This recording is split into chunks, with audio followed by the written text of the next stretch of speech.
விஷ்ணுவுக்கு ரூபம் இருக்கா இல்லையா? விஷ்ணு என்றாலே 4 கைகளோடு சங்கு சக்கரம் பிடித்துக்கொண்டு பார்க்கடலில் பள்ளிக் கொண்டிருக்கும் அந்த அமைதியான ரூபமே பலரின் மனதில் தானாக வந்து நிற்கிறது.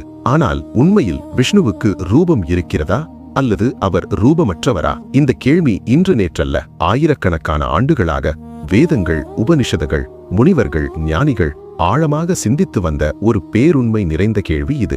வேதங்களும் உபனிஷதுகளும் ஒரே உண்மையை மிக அமைதியாக சொல்கின்றன. விஷ்ணு பிறப்பு இல்லாதவர், மரணம் இல்லாதவர், எந்த ஒரு ரூபத்தாலும் வரையறுக்க முடியாதவர். அவர் கண்களுக்கு புலப்பட மாட்டார், மனத்தால் முழுமையாக பிடித்துக் கொள்ள முடியாது. அதனால்தான் அவரை நிராகாரன் என்று அழைக்கிறார்கள்.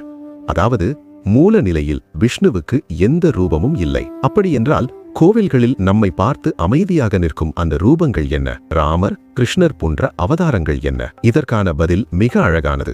மனித மனம் ரூபம் இல்லாமல் எதையும் உணர முடியாது. ரூபம் இல்லாமல் பக்தியில் கரைய முடியாது. அதனால்தான் ரூபமற்ற அந்த பேருண்மை நம்மை கைவிடாமல் நமக்கு புரியணும் என்பதற்காக ரூபம் எடுக்கிறது.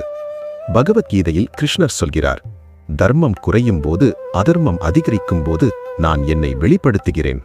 கவனிங்க, நான் பிறக்கிறேன் என்று அவர் சொல்லவில்லை, நான் வெளிப்படுத்துகிறேன் என்றே சொல்கிறார். அதாவது விஷ்ணு பிறப்பதில்லை, அவர் நமக்காக அவதாரம் எடுக்கிறார். விஷ்ணுவின் தசாவதாரம் தர்மத்தை நிலைநாட்டவும் தீமைகளை அழிக்கவும் எடுக்கப்பட்ட தெய்வீக வடிவங்களாகும். அவதாரம் எடுத்தாலும் விஷ்ணு அந்த ரூபத்துக்குள் சிக்கிவிடுவதில்லை. மின்சாரம் பல்பு உள்ளே வெளிச்சமாக தெரியும், ஆனா மின்சாரம் பல்பு மட்டுமில்ல. அதே மாதிரிதான் விஷ்ணு ரூபத்தில் நம்ம முன்னாடி நிற்பார், ஆனா அவர் அந்த ரூபம் மட்டுமல்ல.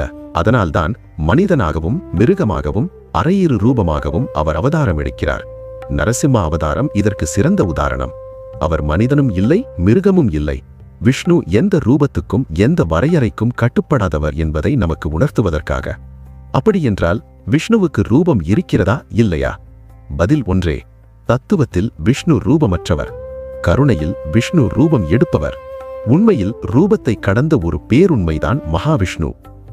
ஓம் நமோ பகவதே வாசுதேவாய.